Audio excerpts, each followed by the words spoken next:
Hi, and welcome to another watercolour lesson.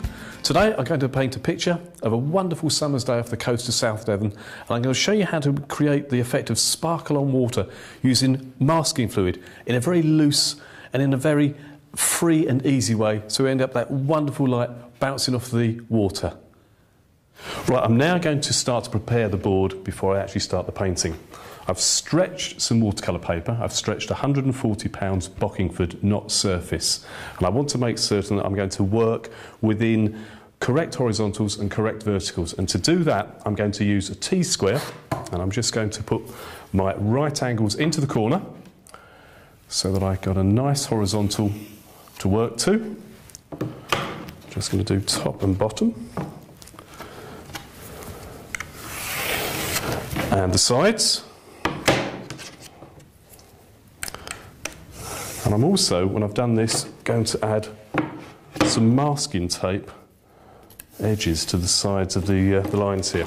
And I'm making certain also that I'm using low tack masking tape. There's two types, there's low tack and there's high tack. The low tack means that you can take it from the paper without it tearing. What's nice with the masking tape is at the end of the painting, or indeed as you're progressing the painting, you can take the masking tape off and you have like an instant border to it, an instant mount, which helps you to assess how the painting's progressing without all the rubbish that seems to accumulate around the edges of the painting from the paint or the pencil marks, or at times even a shopping list. I'm now going to progress to the drawing, and it's very, very simple for the painting that we're working on today, which is the sparkle on water. And I'm going to do a very, very simple system of composition and layout. I'm going to work in thirds. So I'm going to divide, not on the paper, I'm going to divide on the gum strip approximately thirds along the top edge and along the sides, because I'm going to work today on approximately 2/3 sky and 1/3 water. I'm not going to measure it. If I measure it, there's a danger that it becomes too mathematical and we seem to lose a little bit of the flow of the painting. I'm also going to use the T-square again to make certain that my horizon for the water is absolutely straight. I don't like to see watercolour horizons like that, or when they haven't quite got to the end of the paper and you leave a little bit over here. Looks slightly strange, it should be a pile of boats. So let's just get the horizon line in. Just a little bit above that third I'm going to put it, so I'm going to put some headlands in later. There we go, so a nice straight line running across there. And I'm going to put my far distant headland on just below where that first third is. Well, there's the distant headland, and there's a closer headland to us, so I'm just going to lift that one. Very simple drawing. I'm not going to draw too much. I don't need to because I'm going to paint. I'm just going to put a little bit of line there across, and that gives me the bottom part of that nearest headland. And that, for this particular image, is all the drawing you need to do. Now it's time to put the masking fluid on this painting, because this painting is about sparkle and the light on the water just off the South Devon coast. I've created a range of brushes which anybody can create themselves to put the masking fluid on the paper. What I've done is to get some really cheap artists' oil brushes, actually oil acrylic. And what I've managed to do with them is to put some masking fluid into a little, it's a creme brulee dish actually, but I put the masking fluid into the creme brulee dish and I've pushed the brush into the wet masking fluid and held it there for about 10 minutes. And as I've taken out, it's retained this wonderful shape, which for this one, for example, you can see I could twist it over the surface of the paper, and it gives me a series of sort of broken marks of masking fluid going onto the paper. And this is what we're going to do in a moment. We're going to put the masking fluid onto the paper to create this effect of sparkle on water, which is of course what this painting's about. And of course, I'm sure many of you are aware of a really useful tool, which is a colour shaper. I think they're originally designed for blending pastel, but they're great for putting the masking fluid on because you don't have to clean them, you can let them dry and just peel off the masking fluid. These, of course, as you use them, they will change, the shapes evolve and give you a whole variety of marks that you can make with them. Masking fluid to work and to be successful has to go onto dry paper. It sits on the surface of the paper, protecting the paper. But if it sits on the surface of the paper, and unfortunately the paper isn't dry, it's not bone dry, it's slightly damp, it actually sinks into the paper. And when you try to peel it off, it rips the paper, it tears. If it's dry, it will sit on the surface of the paper, and as you peel it off, as you remove it, you'll be safe. So always make certain that you've used, or you're going to apply it to absolutely bone dry paper. You can, of course, put the masking fluid on top of an already existing wash of watercolour. But once again, you must make certain that that watercolour wash is absolutely dry, otherwise it will tear. Sometimes you can buy masking fluid that's a little bit like double cream or slightly even thicker than that. And I find that when you put that onto the paper, it's not that successful because it doesn't tend to move. It just sort of stays there looking at you. So I will often water the masking fluid down so that it resembles that of, say, single cream. You don't always have to do it, so always check before you apply it. You can water it down up to about 50% water. That's enough. And I'm going to start putting the masking fluid round about that third so it comes under or below that distant headland, because I want to put a little bit of splash of light just in front of that distant headland. And I'm going to start putting the masking fluid on with one of the grotty brushes, as I call them. And you'll notice as I'm putting the brush to the paper with the masking fluid, I'm also twisting it and moving it. If you don't twist it, if you don't move it round, you end up with a repeat pattern, and that looks very, very unnatural. So as I'm putting it on, I'm putting a little twist to the brush. And in the centre where the light is, that's where we're going to have the bulk of the masking fluid. That's where the bulk of the light's going to come off the paper. As we go to the edges, either side of the masking fluid in the centre, I'm just going to reduce the level of masking fluid. I'm going to make it thinner and slightly smaller marks. You'll see as I do this. Look, I can still use this tool. And now I'm sort of tapping away from the edge. And I would suggest you don't keep looking at it. If you do, before you know it, you'll suddenly be seeing the pattern of a starfish or a donkey's head. And we don't want that. We want to make it look natural. So as we're tapping the masking fluid on, just look away briefly. It's masking fluid. What can go wrong? If it's in the wrong place, let it dry. You can peel it off. I quite often see paintings where people have used masking fluid and they've sprinkled it on like fairy dust, hoping that something magical will happen. I think you really have to be very, very careful with the masking fluid when you apply it and the planning. Don't think of it as protecting the paper. Think of it as paint. Think of it as white paint. In this case, white acrylic, white oil. Because the mark that you apply at this stage with the masking fluid tends to be the mark you're going to end up with at the end. If there's any danger of you splashing any of the masking fluid as you're flicking it on or tapping it on, you can, of course, protect parts of the painting. You can use some junk mail's always good, or you get a little bit of kitchen roll, and we put that in place and get some coins and just hold it there. You might even try at some stage flicking with the masking fluid, and if you can get the angle right, you don't end up with a tiny little round sort of splash. You end up with a little stroke, which of course is ideal because it looks like the tops of the waves or the swell in the sea that's just catching the sunlight. With the colour shapers, I can actually use these to be a little bit more precise. And for example, I'm going to put some masking fluid, I'm going to put some light under that headland that's nearest to us. Really nice and bright. You can use a hairdryer to dry this, but put it on quite a low heat. And what I would suggest is that you work about 18 inches, 2 foot away, low heat, and just move the hairdryer gently backwards and forwards. If you get too close to it, it seems to weld itself to the paper. So I'm going to spend a little bit more time now just putting the rest of this masking fluid on. Right, now we're going to come to the exciting bit. I think we're going to start to put some colour on here.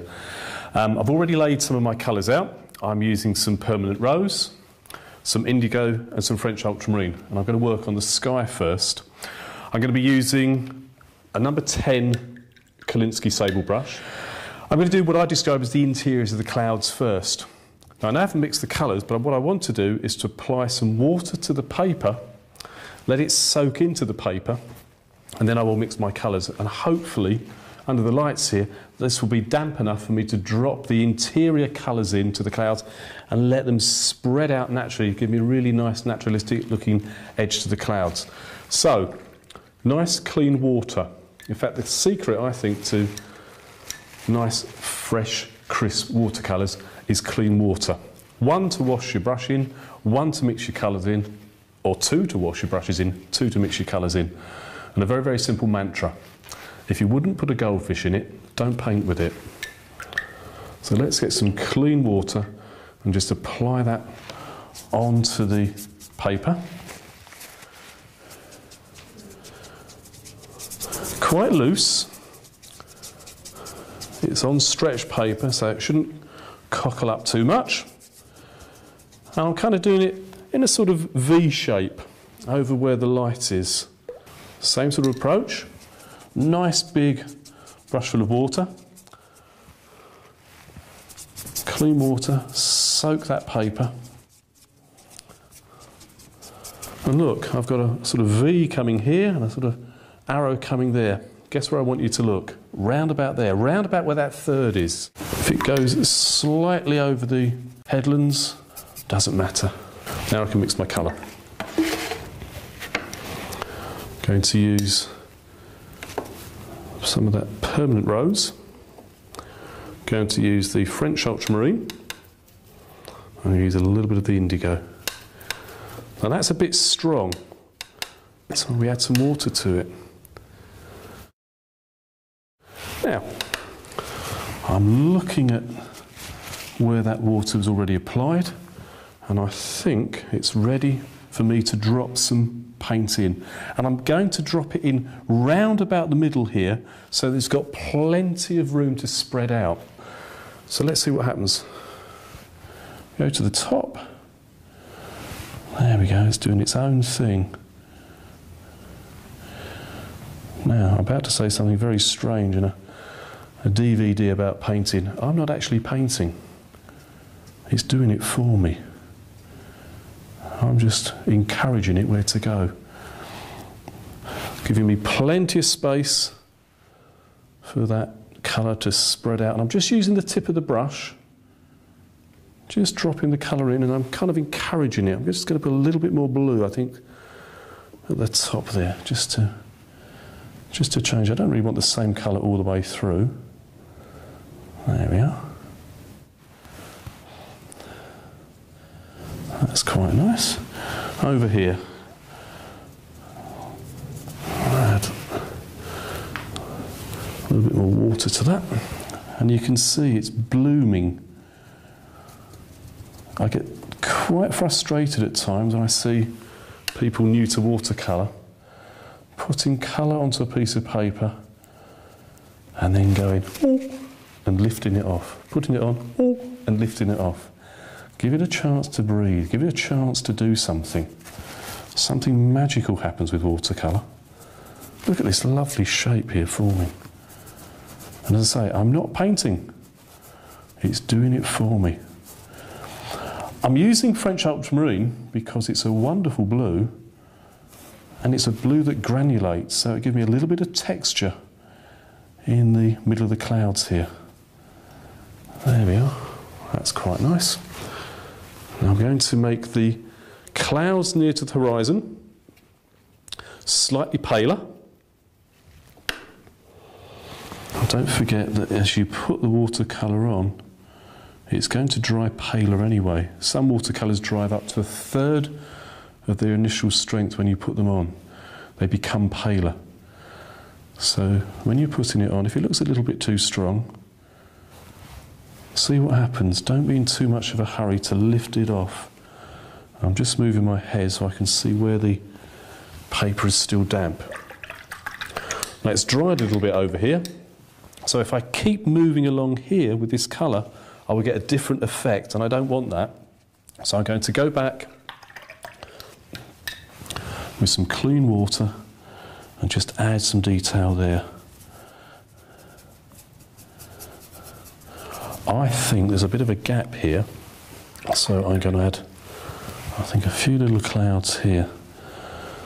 This is a sort of nice sunny day off the coast with a little bit of wind just lifting your hair as you walk along the beach. There we are. You need to allow, of course, that water to get into the paper. If you think about the paper and you think about putting the water on, otherwise if the water just sits on the surface of the paper like a flat bubble, and when you add colour to it, it would just sit on the surface of the bubble and won't touch the paper. So if you let it soak into the paper, you'll end up with something that will accept the paint and looks far more interesting. I think we'll just put a little bit of a cloud moving up there. Might be a sunny day, we'll have a few clouds in it. Now I'm happy with that. I'm going to let it dry naturally. I'm not going to use a hairdryer. The reason I don't want to use a hairdryer is, as I've already said, we can end up with colours losing up to 1/3 of their strength as they dry naturally. With a hairdryer, the application of heat means we're actually evaporating the water off, and of course the water has the pigment in suspension. So if the colour is right at this stage, let it dry naturally. If we apply the hairdryer and use the hairdryer to dry the colour, we actually can evaporate more pigment from the paper, and we end up with slightly less brilliant colours. They become duller and flat. So if you can let it dry naturally, I would. I'm now going to put a little bit of colour close to the horizon. I'm going to use some cadmium orange and a little bit of permanent rose, just to warm it slightly, because it can look a little bit cold out there. So, same brush, size 10, a little bit of the permanent rose, a little bit of the cad orange, not too strong. And you might notice, as I'm actually using the brush, I'm rolling it to make certain I keep a nice point to it. So I've got a nice point there.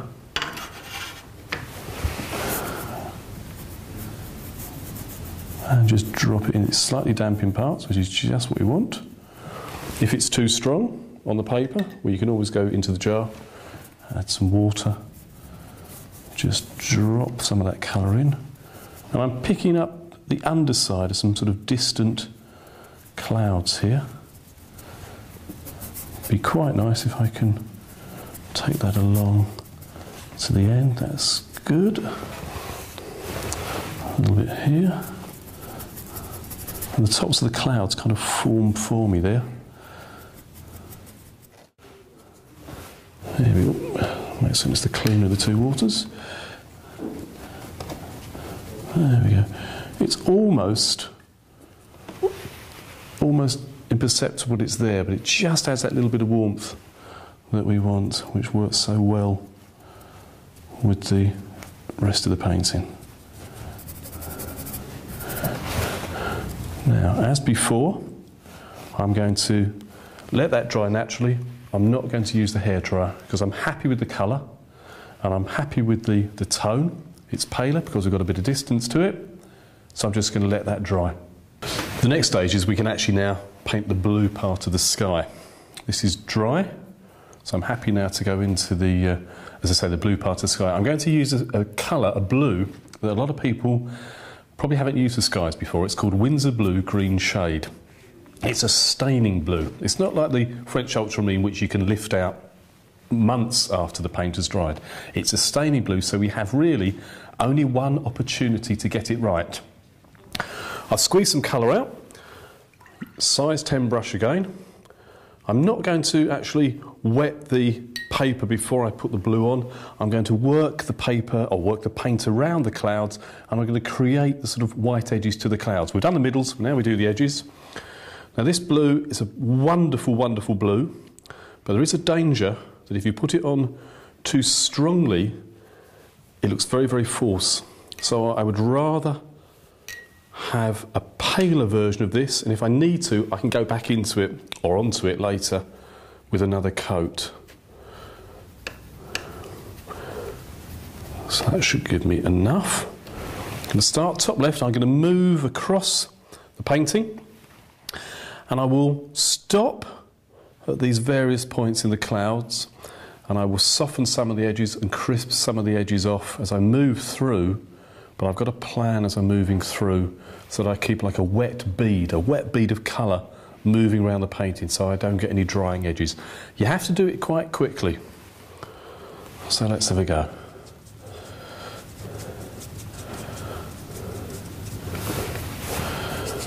There we go. Now already we've got some edges forming which might look a little false. So add a little bit of colour to that edge there so it's going to remain wet for longer. Into some water, clean water, and let's just soften along that edge. There you go.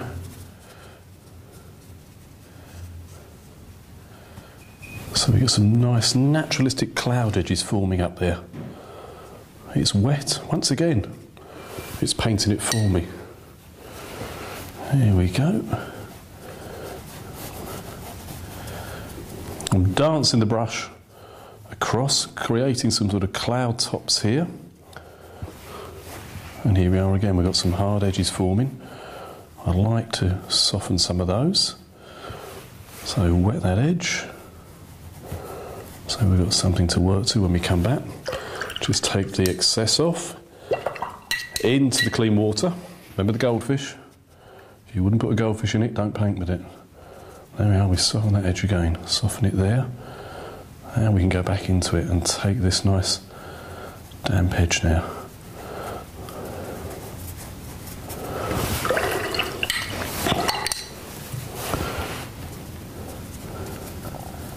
There we go.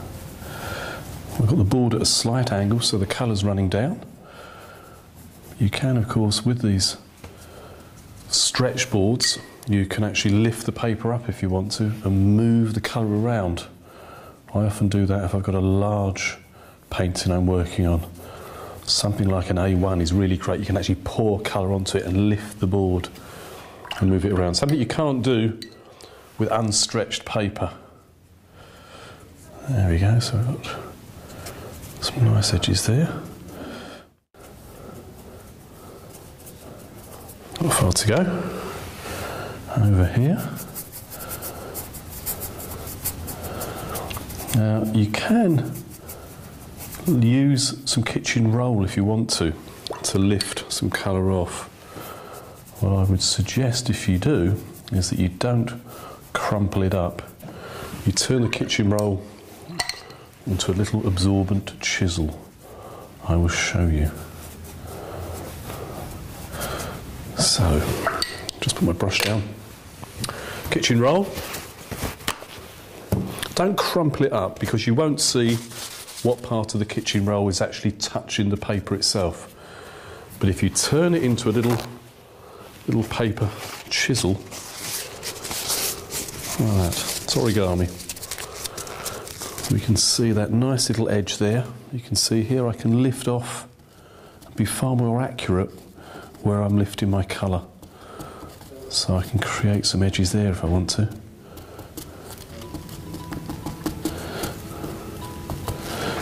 Just take a little bit out of there. And that is the sky done. I'm going to let that dry now.